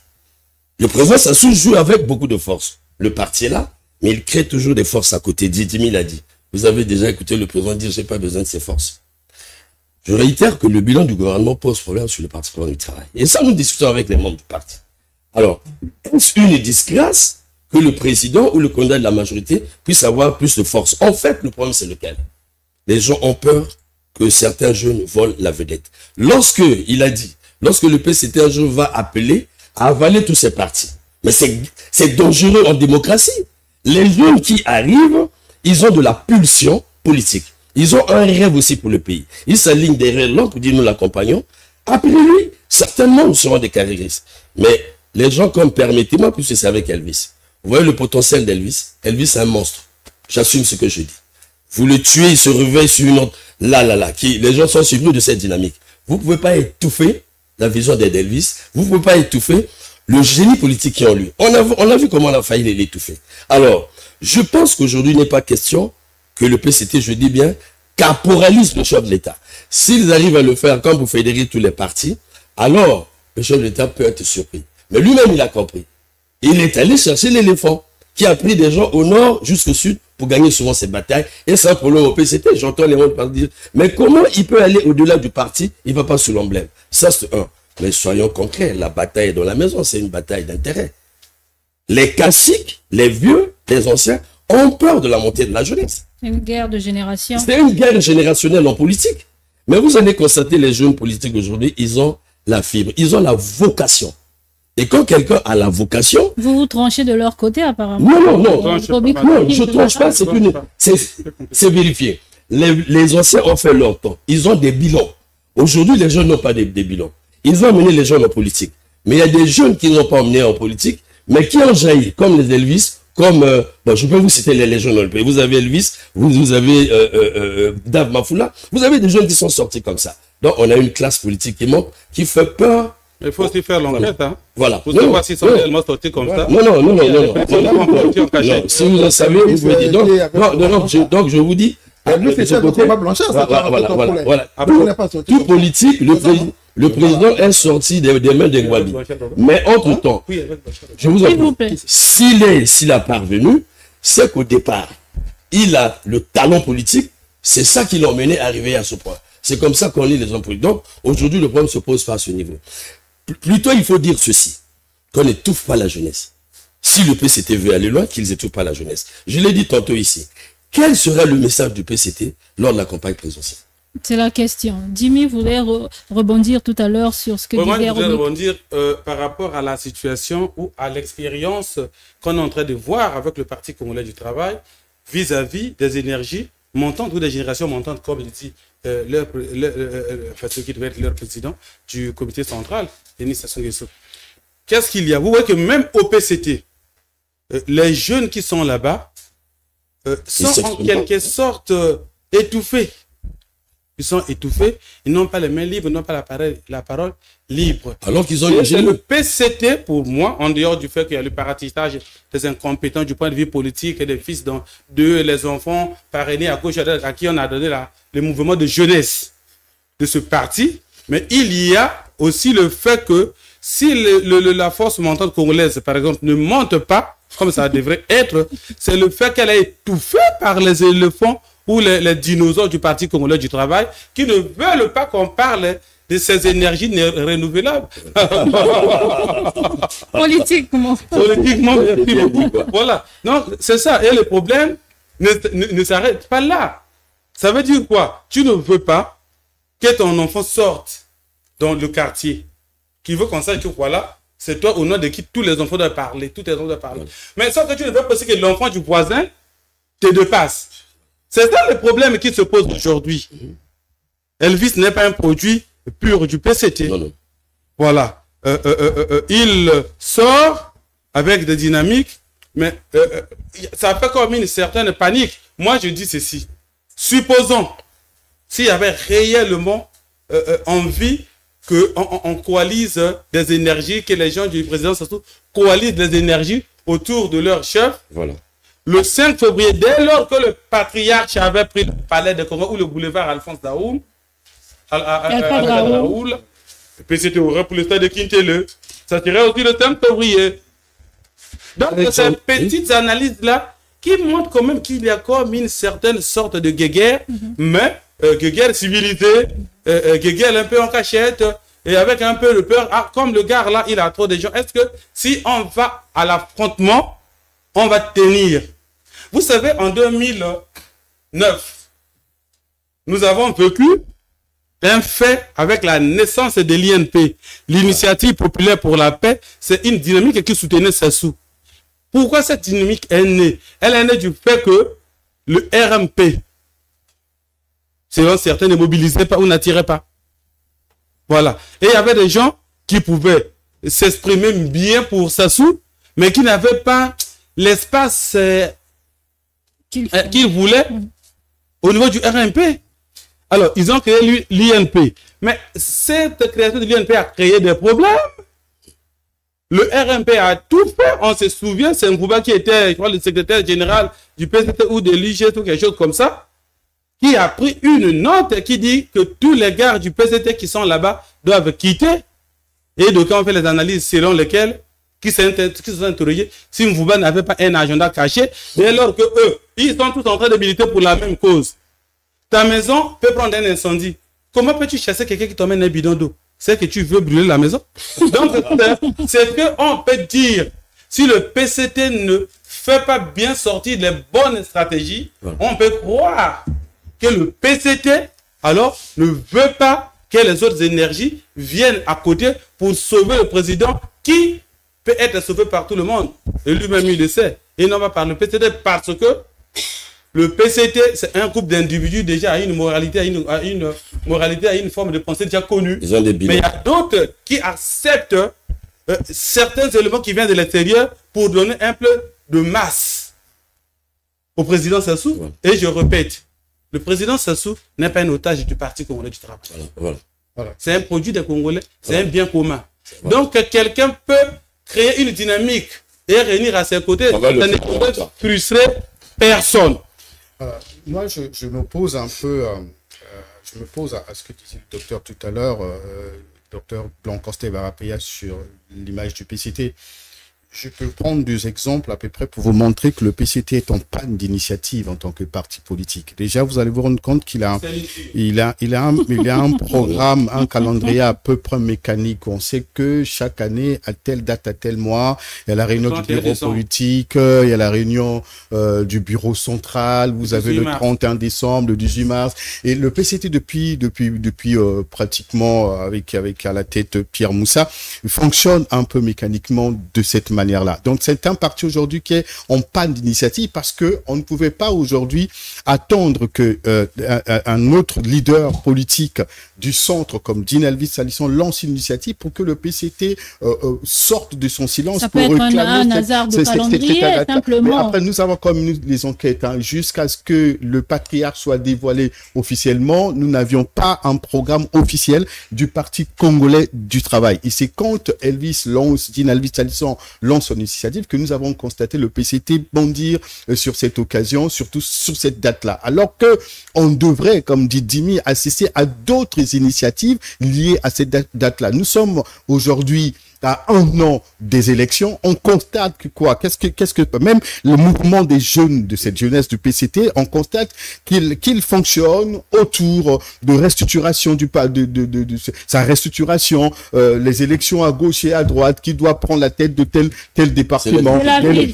des partis. En réalité, mais nous sommes quand même à un an des élections. Ça veut dire qu'un parti devrait être déjà dans une sorte de bataille, sinon dans une sorte de conquête on va dire de la population. Mais malheureusement, et c'est pour cette raison, ayant donc tournant un peu dans ce programme mécanique, aujourd'hui devenons presque paralysés, le Parti congolais du travail qui ne s'appuie que sur le pouvoir, c'est-à-dire que la personne du président Denis Sassou Nguesso qui constitue la force de ce parti. Vous l'avez dit, c'est son produit. Voilà, donc ce parti qui ne s'appuie aujourd'hui que sur les barons, comme on le connaît, ceux qui sont devenus monstres avec très riches au sein du parti et qui financent souvent les activités du parti, n'a plus d'initiative. Et c'est pour cette raison, on ne veut pas que quelqu'un d'autre vienne aujourd'hui voler la dette, ou prendre la place du parti dans on va dire dans cette sphère politique. Et le problème aujourd'hui, c'est cela. Malheureusement,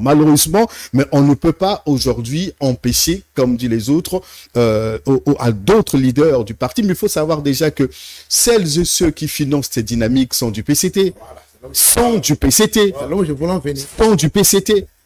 C'est-à-dire qu'à un moment donné, cela exprime le malaise même que vit le parti, puisque si les barons du parti, les leaders qui sont au sein du parti commencent à financer les dynamiques, Et nous avons même entendu le patriarche, cette dynamique, tirer à boulet rouge sur Dame Mafoula en s'attaquant indirectement à ceux qui seraient sur la table du chef et qui financerait, qui mange avec lui et qui finance des dynamiques. Donc, c'est ça le problème. Donc, le PCT doit s'interroger. Il y a quelques années, et quand Pierre Ngolo était encore à la tête de ce parti, il y avait une sorte de dynamique qui faisait vivre le parti. On se souvient, j'ai couvert cette activité où on a vu Pierre Ngolo échanger directement avec des jeunes qui avait créé tout un courant, Fabius Mbé et les autres. Ouais. Il les a reçus dans un débat franc, un débat sans tabou. Et quand on regarde même le fonctionnement actuel de la FMC avec le fonctionnement il y a à peu près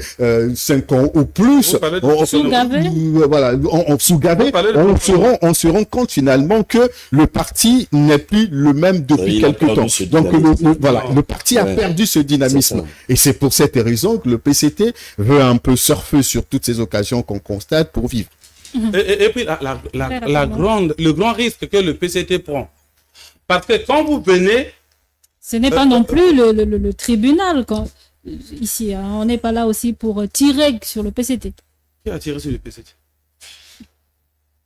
C'est pour vous rappeler. Non, moi je voulais plutôt sortir le rôle, le risque que le PCT prend en s'appropriant la journée, l'endroit de l'activité du patriarche et en chassant le patriarche d'organiser la journée. C'était pas d'un commun accord, puisque vous avez dit que tout à l'heure c'était... Ça, c'est les discours des politiciens, mais je ne suis pas obligé de croire en ces... Mais après, il faut voir, Dean Elvis Tchalisson, c'est un politique qui doit avoir les rapports de force. Je ne le vois pas tenir tête vis-à-vis face au PCT quand la décision vient du PCT d'organiser le meeting. C'est le parti qui est au pouvoir. Le paradoxe, c'est ça le problème. Le paradoxe, c'est qu'on se discute quelque chose. Tu m'as ravi la parole. Hein. Ah, non, je vous en prie, je vous la remets, pardon. Le paradoxe, c'est que on se discute une journée où le PCT est un parti unique. Je donne raison aux autres pour dire Sassou Nguesso est un bien national. Moi et Dimi, on peut s'accorder maintenant, là. Si on a l'argent, on crée un mouvement. Non, je ne veux pas créer un mouvement. Non. Voilà. Vous voyez, le 5 février, nous sommes en quelle année? Nous ne sommes pas en démocratie. Le PCT est un parti pour tous. Donc aujourd'hui, c'est quand même aberrant. Lorsqu'on voit des gens s'accaparer de l'homme par rapport à cette date. Je vais parler maintenant du risque. Finissez et puis on va donner la parole au docteur. Et...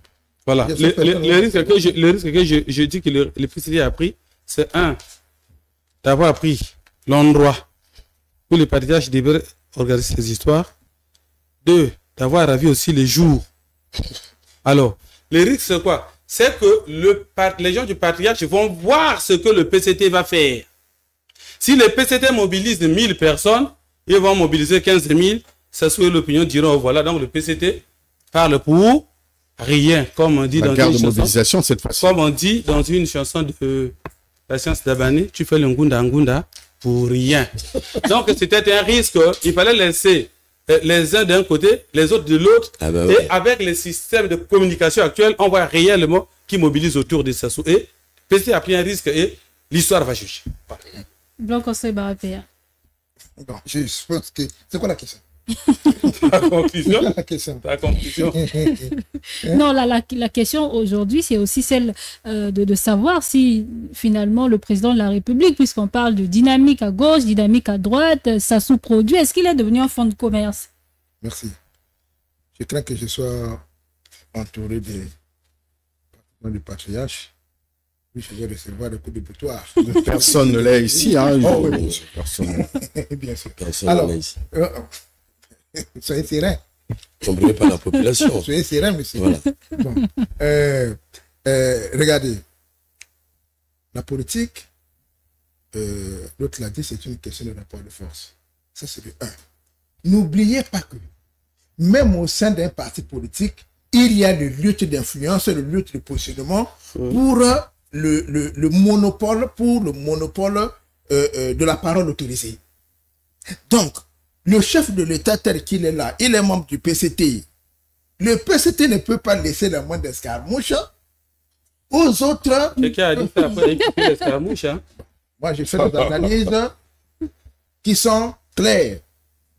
Le PCT ne devrait pas laisser, surtout que ça touche à une date symbolique, il ne peut pas laisser passer une telle occasion. Ça, c'est de 1.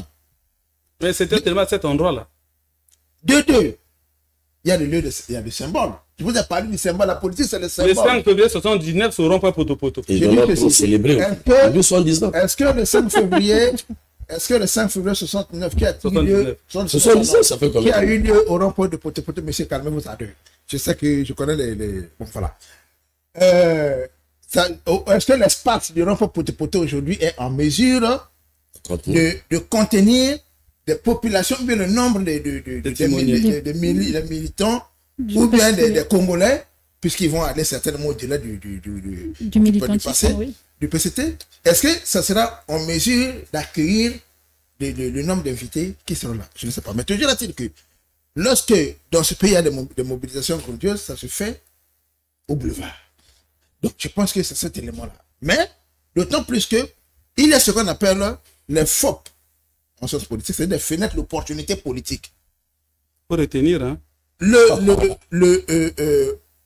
Monsieur Digne-Elvis au comité de descente a certainement tendu la perche au fait une occasion. Il ne s'attendait pas que le PCT devrait y arriver. Et quand le PCT voit l'occasion, le PCT saisit sur l'occasion, il bondit sur l'occasion pour se donner une nouvelle ouverture. Mais ce que je dois dire, c'est quoi? C'est qu'au delà de toutes les mobilisations, il y a ceux qui font aussi pour leur positionnement. Quel est l'apport qu'ils ont donné au chef de l'État depuis là? Il y a le mandat qui s'achève. Mais lorsque vous regardez... Ces dynamiques ne sont pas créées avant, pendant... Alors, attendez, la dynamique date. Les pots d'école, on a vu, on a créé... C'était d'abord les ambassades. Les ambassades, les amis d'eux. On a eu les amis de Boudjilomba, les amis de Kessi, les amis de Mekaï, nous avons... Il y a eu des apports. Vous entendez tout à l'heure. Lorsque vous regardez le contenu, c'est-à-dire ce qu'on a mis dans l'enveloppe, c'est que quelle est la colonne vertébrale programmatique idéologique qu'il présente? C'est-à-dire si on enlève la figure emblématique du patriarche ou du timonier lorsqu'on a enlevé, qu'est-ce qui reste? Qu'est-ce qu'on présente à la population? C'est la dynamique. Monsieur. C'est la dynamique. Je sais que vous êtes parti ça non, là-bas. Vous parlez mal. Donc, je ne parle mal à partir de cette analyse. C'est ton opinion, je ne suis ni pour la dynamique ni pour le PCT. Je fais les analyses. Voilà. Donc, il faut regarder ce que l'on présente. En dehors de la figure, si on retire la figure du président de la République, qu'est-ce qu'on a fait? Regardez le mandat qui s'achève. Le président de la République lui a fait des révélations. Il y a eu des impayés, des grèves, des gens qui ont détourné l'argent et tout. Cette dynamique-là, on parlait de quoi? On les a vus où? C'est une guerre de positionnement. Je vous ai parlé du mercato politique. Guerre des intérêts. Mais la politique, c'est les intérêts. Si vous n'êtes pas prêt à défendre les intérêts, ne venez pas en politique. C'est pas l'église. Encore qu'à l'église, les intérêts, lorsqu'on met comment on appelle ça, les maboudialos, le pasteur toujours les regarde ce qui rentre dans le panier. Donc, ça veut dire que tout est intérêt. Mais docteur, ça encore, on peut le comprendre pour une nouvelle génération comme les Dean Elvis. Oui, mais la nouvelle génération... Laissez-moi, on ne peut pas comprendre qu'après autant d'années au pouvoir, que le PCT aujourd'hui, à un an des élections, nous bondisse un adjectif de timonier pour présenter le président de la République. Et c'est ça qui dérange un peu. Est-ce que le PCT, au niveau où il se trouve, pouvait donner un tel adjectif au président de la République? Mais c'est ça la question. La question finalement... S'il vous plaît. Allez-y. Je ne suis pas mon PCT, ça c'est le 1, mais le PCT c'est un produit, et un produit, on change les emballages. Donc le titre de témoigner, c'est l'emballage. Pour ceux qui parlent de la longévité... C'est plus que le bâtisseur infatigable. Laissez-moi venir. Pour ceux qui parlent de le PC qui aura duré au pouvoir, oui, mais le PC n'a pas vu que l'ANC. Et ces partis-là, on tient toujours mesure. C'est pourquoi je dis que ce soit le PCT, que ce soit la dynamique, qu'est-ce qu'ils ont concrètement apporté au chef de l'État en termes de changement qualitatif de la vie des populations. Voilà la question que je me pose. Pour le reste, c'est la gens qui luttent, que ce soit ils luttent pour le positionnement. Parce qu'on est la saison de la pêche. La grande pêche, chacun doit mobiliser son filet, chacun mobilise des hameçons. On va mettre ça parce qu'on sait que après la grande messe, c'est-à-dire les élections, de ceci, et on va se retrouver autour du gâteau. C'est ça le rôle de la politique. Trump est arrivé là, il y a le système de poids, le système. Ils nomment ces gens, ceux qui nous ont aidé à avoir... C'est ça, la réalité, la bataille, c'est ça, là. Mais nous, je voudrais voir ces gens qui créent les dynamiques, le PCT aussi qui se lutte avec eux, qui nous présentent, qui aident le chef de l'État à améliorer les conditions des populations, les conditions des Congolais. Lorsque allons-y, monsieur, je ne supporte pas le débat. Non, je supporte les choses. Tu n'es pas un procureur. Tu es au débat. On peut faire des flashs. Tu parles comme ça, tu peux pas, quelqu'un ne peut pas poser un mot. Mais c'est ça la contradiction. Laissez-le quand même aller au bout de son argumentaire. Mais le débat, c'est ça, on peut poser un mot, il peut continuer. Oui, il faut qu'on s'écoute sur ce plateau. C'est ça que je ne suis pas démocrate. Il faut qu'on s'écoute. Voilà. Donc, tout ce que vous citez là, c'est des gens qui s'enrichissent sur le dos des misérables Congolais. Il n'aide pas le chef de l'État. D'ailleurs, suivez tous les discours du président de la République. Il incrimine ceux qui volent, ceux qui font ceci. Ces gens-là sont où? C'est ceux qui sont de la salle qui applaudissent. Je peux quand même apporter une lumière à ça. Donc, c'est les mêmes là. Voilà. Il dit... C'est les mêmes. Il dit, qu'est-ce que ces dynamiques ont apporté, s'il vous plaît? Non, vous parlez du point politique. Moi, je parle du point du changement qualitatif. Je n'ai pas encore répondu. Oh là. Monsieur, c'est pas moi qui pose la question. Attendez qu'elle me pose la question. Qu'apporte-t-il? Voilà. Qu'apporte-t-il? Mais c'est sujet d'examen. Allez-y. Et ça, on réfléchit toujours. C'est la même question qu'on va apporter, on pose au gouvernement. Qu'est-ce que le gouvernement a apporté depuis là? Qu'est-ce que le PCT a apporté? C'est la question qui s'est posée. Est-ce que vous avez la réponse? Mais quand je réfléchis, moi, connaissons la politique congolaise. Quel est l'intérêt du chef d'État pour ces dynamiques? Ce ne sont pas des membres du gouvernement. Ces dynamiques, moi, je les vois tous. C'est pas moi qui le dis, mais ce que je constate. Voilà, je dis ce que je vois. Mais ils travaillent dans la mobilisation. Est-ce que la mobilisation, c'est ça qui change qualitativement la vie des Congolais? C'est pas moi. Non, répondez à cette question, monsieur. Attendez, répondez à cette question là. Non, je ne répondais à la question. Je dis bien, je fais des constats de ce qu'ils font. Je vais te répondre comment. C'est ce qu'ils font, je t'informe. Que font-ils? Ce qu'ils apportent, c'est la mobilisation. Vous allez voir bientôt. Ils mobilisent qui? L'électorat. J'ai bien dit. Le PCT seul peut mobiliser les Congolais. Vous avez une majorité, une opposition. Il y a des Congolais qui ne voteront jamais le chef de l'État. C'est ça la règle démocratique. Donc, eux, ils vont au-delà du Parti congolais du travail pour mobiliser. Donc, quand la question posée, qu'est-ce qu'ils apportent? Je souhaiterais qu'on apporte la... Alors, vous avez... C'est des politiques. Vous avez trouvé la... politique publique. Vous avez trouvé la transition toute faite, puisque à côté du timonier, à côté du patriarche, il y a Dave Mafoula qui, lui, pense finalement que le président de la République, lui, il est plutôt empereur du désespoir. Alors, entre timonier, patriarche, empereur du désespoir, vous le percevez comment, Denis Sassou Nguesso? Moi, je pense que c'est un faux débat. Hein, je me permets de le dire. Allez-y. J'essaie de voir ce qui se passe en Occident, un peu partout dans les démocraties. On ne va pas inventer la roue ici. Il y a le raisonnement politique. Ils ont des positionnements, ceux qui agissent. Ils ont des positionnements. Nous, nous observons, nous savons comment ça se passe. Et qu'est-ce qui est plus vrai? Non. En tant qu'observateur de la vérité. Le vrai, la vérité se dit par l'auteur de cette vérité. Est-ce que tu comprends? Et la vôtre, voilà. Répondez à la question. Voilà. C'est ça ce que je réponds. Ce qui est vrai, c'est pas, ça sortira pas de moi. Maintenant, je vais vous dire, comment vous poser une question sur un concept qui n'est pas mien, parce que je ne l'ai pas conçu. Je peux même poser la question, quel est le sens de ces concepts? Madame, ça c'est la philosophie. C'est à eux de connaître le contenu. Maintenant, ce que j'ai à dire, entre ce que dit Mafoula, entre ce que dit le reste, il faut ajouter Kinumbi. Est-ce que vous voyez? Oui. Vous aurez une bataille des mots dans le pays. N'amusons pas le débat. Nous serons dans un débat politique. C'est là où je lance le message aux politiques. Il est temps qu'ils assainissent le débat politique. Parce que qu'est-ce qu'on est en train de voir? Celui-là communique, d'autres disent il a mal communiqué. Celui-là communique, il a mal communiqué. Or, excusez-moi, quand le président va aller aux élections, il n'aura pas en face de lui, en fait, ceux qui seront en face de lui, ce ne sont pas les adversaires du PCT. Ce sont les adversaires légaux du président de la République. Ils ne viendront pas avec les discours. Du candidat Sassou. Attends, du candidat naturel. Alors, ils ne viendront pas avec les discours que la majorité souhaiterait. Vous comprenez bien. Donc, il faut qu'on s'habitue à cette culture démocratique. Moi, je trouve que c'est des débats, franchement, je ne comprends pas le sens de ces débats. Mais il est aussi permis pour eux de faire le travail de politique. Maintenant, aujourd'hui, ce qu'il faut dire, il faut préparer les politiques au débat des idées. Qui se prépare au débat des idées parce qu'ils vont tout écouter. Chaque candidat qui viendra, il va se dresser contre le chef de l'État. Donc, il faut banaliser le débat politique afin d'apaiser ce climat. Voilà. Jimmy, vous, en tant qu'observateur, en tant que journaliste, quand vous écoutez Timonier, vous écoutez Patriarche, Empereur du désespoir, ce ne sont pas vos concepts. Bon, mais vous voyez oui. Qu'est-ce que Denis Sassou Nguesso incarne le mieux dans ces différents qualificatifs? Vous savez, madame, le Congo devient comme la France il y a quelques mois. Là, on a eu un premier ministre de 3 semaines ou de 3 mois. Après, c'est la motion de censure. Après, c'est des histoires. Ça devient un grand théâtre. Vous avez celui là-bas qui vient avec un empereur, qui vient, je sais pas, avec des perfusions ou quoi comme ça. Tu as là-bas, on vient de Timonier. Ça devient un théâtre. Le tourisme infatigable. Voilà. Ça devient donc un théâtre au point où, dans l'opinion, le Congolais d'en bas se demande si nous avons des hommes politiques qui sont sérieux.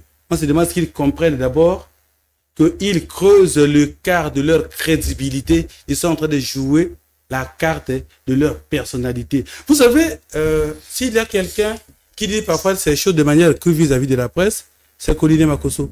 Oui. Parce qu'il parle de la décrédibilisation de la parole publique au Congo. Quel que soit au pouvoir, quelle que soit la majorité, nos hommes politiques ne pèsent plus parce qu'ils se comportent pour la plupart comme des comédiens. Je dis. Bon, une simple guerre de mots, hein, Timonier, Patriarche, Empereur du désespoir, voyageur infatigable, comme l'a dit Kinyombi autrefois. Est-ce que c'est une simple guerre de mots ou ces qualificatifs incarnent la personne du président de la République? C'est pas on va dire, une simple guerre sémantique. Et ça ne s'arrête pas là. C'est là où nous constatons que ce qui est dit, ceux qui créent ces adjectifs tout le temps savent exactement le message qu'ils voudraient faire passer. Et je le dis, je crois, sur ce plateau une fois, que finalement, l'objectif, c'est réellement capter l'attention de tous et même détourner aussi l'attention de tous sur les vrais problèmes. Et c'est pour cela que ceux de l'opposition qui l'ont compris, comme Dave Mafoula, Kinumbi et autres qui l'ont compris finalement que la majorité présidentielle, sur la mauvaise présidentielle, va sur un terrain, on va dire, comme vous l'avez dit, la guerre des mots, la guerre des adjectifs et tout ce qu'il faut, eux aussi brandissent d'autres adjectifs pour dire finalement que, pour s'opposer aux autres. C'est des messages profonds. Il faut voir ce que signifient réellement ces mots. Sinon, à un moment donné, le PCT ne serait pas mis en colère contre Kinumbi, puisque Kinumbi, vous savez, les mots durs qu'il a utilisés pour qualifier l'action du président de la République. Et donc, ce ne sont pas des simples mots, ce n'est pas des simples, on va dire, de guerre sémantique, mais c'est plutôt des messages forts, c'est même des réalités que vivent les uns et les autres, qui sont un peu retranscrits dans ces adjectifs-là. Donc, ces adjectifs, il faut le savoir, représentent, sinon reflètent la réalité que certains pensent être. Par exemple, ceux qui pensent que le président, le patriarche, et qu'il est le timonier. Et comme Dave Mapoula qui pense que finalement, mais vous vous souvenez que l'empereur ne vient pas de Dave. Dave donne une connotation, on va dire, péjorative de ce mot, mais ça vient de Ouattara, vous vous souvenez, et de Blaise, comment on l'appelle, Alpha Condé. Okay. Voilà, donc qui ont pensé par rapport à certainement la longévité, la question certainement que se sont posées, comment fait-il pour aussi rester aussi longtemps au pouvoir? Mais aujourd'hui, ça reflète une réalité qui est avérée. Donc, ce ne sont pas des simples guerres sémantiques. Donc, Conseil Barapéa, vous qui êtes le politologue sur ce plateau, je comprends que les journalistes ne veulent pas prendre position. Vous nous direz quel est le qualificatif qui incarne le mieux le président de la République, hein, au milieu de tout cet océan de mots. Mais je ne suis pas le juge des élégances. Répondez à la question. Je ne suis pas le juge des élégances. Très bien. C'est pour dire quoi? Il y a un auteur qui parle de Elvin Hoffman, qui parle de la mise en scène de la vie quotidienne. La mise en scène de la vie quotidienne. Nous sommes, et Pasqua d'ajouter que lorsque vous avez une affaire, il faut créer une affaire, l'affaire dans l'affaire, et que l'affaire dans l'affaire, tout ça. Moi, j'ai suivi les audios qu'on attribue aux partisans du patriarche. Donc, dans cet audio, on reprochait à l'auteur du concept l'empereur du désespoir de recevoir les fonds des éminentes personnalités. Des barons, comme il est de certains barons. Des barons du PCT. Donc, ça montre que ces acrobaties sémantiques sont même construites à l'intérieur même du PCT. Donc, ce qu'il faut retenir ici, c'est que c'est que nous sommes en train d'aller vers l'élection présidentielle 2026. À côté de ça, nous avons, et c'est tout le monde qui le dit, on s'aperçoit, que nous sommes dans une guerre de succession. Parce que la bataille de succession ne se fait pas en une année ou bien en 2 ans, 3 ans. Ça se prépare et vous avez la gens qui se construisent. Je crois que j'ai dit dans mon rapport que quand j'ai fait le stage de PC, je l'avais proposé, qu'il y ait là, ce que vous voyez là, l'émergence des dynamiques soutenues par les gars du PCT, c'est parce qu'à l'intérieur du PCT, ils n'ont pas accepté la logique des courants. Or, dans tous les partis où il y a des courants, vous prenez par exemple l'UMP, il y avait des GPI, il y avait de ceci, il y avait de cela, mais le PCT ayant refusé cette logique de courant à son interne, ça fait en sorte que vous avez les leaders au sein du PCT qui produisent donc les éléments qu'ils mettent en évidence ailleurs pour faire concurrence. Et ça pose donc la question fondamentale de l'issue de la bataille rénovateur-conservateur qui n'a pas totalement été absorbée. D'ailleurs, comme vous lisez l'ouvrage du Boao, vous lisez l'ouvrage de Boao, il en parle. Vous lisez l'ouvrage du ministre Ngondele, qui dit d'abord qu'il faut revenir sur les fondamentaux. Oui. Donc, le fait qu'il n'y a pas eu, à l'intérieur du parti, la diversité de la parole, c'est vrai qu'ils font du débat, mais pas de courant. On peut être dans un même parti, mais vous avez le courant. Ça n'a pas eu lieu, et ça donne lieu à ce que nous voyons. Mais en tout état de cause, il faut retenir que certaines sémantiques que l'on mobilise, si on se soumet à l'analyse rigoureuse, ça pourrait retourner contre leur auteur ou ça peut être contre-productif. Je prends un exemple simple. Lorsque la prudence du PCT. Lorsque l'auteur du patriarche présente le président de la République comme patriarche. Le PCT est prudent, il ne veut pas aller sur ce terrain. On présente la figure du président comme un patriarche. Ouais. Alors, rentrons dans les usages et les pratiques sociales. C'est qui un patriarche? Un patriarche, c'est la figure qui rassemble.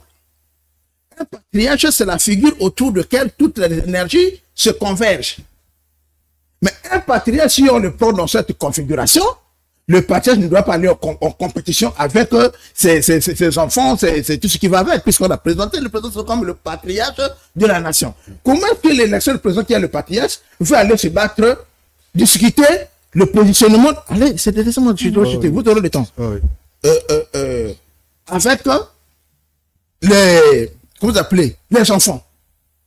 Le patriarche sur le trône, le patriarche reçoit tout le monde, le patriarche conseille, le patriarche stabilise, le patriarche écoute, le patriarche, c'est l'incarnation de la société, il rassure. Mais lorsqu'on est patriarche, on ne peut pas aller conquérir le pouvoir avec les enfants. Mais c'est pour cela, docteur, pour vous apporter de la lumière, c'est que si... Je devrais chuter. Est-ce que dans une société démocratique, si on se soumet, j'ai bien dit l'analyse, est-ce qu'on peut concevoir le patriarcat dans un espace politique pluraliste? C'est sur cette réflection donc. Rapidement en fait pour apporter un peu l'élément sur ce qu'il dit. Mais si je crois le but de donner cet adjectif de patriarche, c'est simplement pour dire aux uns aux autres que personne ne se représente. Laissons le patriarche achever son dernier mandat ou encore achever son règne. Le moment viendra où nous allons nous battre entre nous. C'est ça le message. On va achever la démocratie qui est déjà agonisante. C'est le patriarche. Non, vous voyez, certains concepts que les gens mobilisent, ils n'analysent pas la portée. Par exemple, on pourra dire, après avoir, si on était logique avec soi-même, après l'avoir présenté comme le patriarche, on dit, bon, papa, allez vous asseoir. Nous, on continue le chemin que vous avez réalisé jusqu'ici. Non. Ça, c'est incongru de dire qu'on est patriarche et puis on va encore aux élections avec les enfants discuter à la compétition. C'est donc avec cette brillante réflexion de Blanc Constant et Barapéa que nous mettons fin à ce débat. Merci d'avoir été avec moi sur ce plateau, cher monsieur. Nous posions la question si réellement la guerre des tranchées était lancée. Vous avez la réponse et bien évidemment, donnez-la en commentaire. Le débat se poursuit en commentaire. À très bientôt pour un autre numéro du Dictionnaire politique.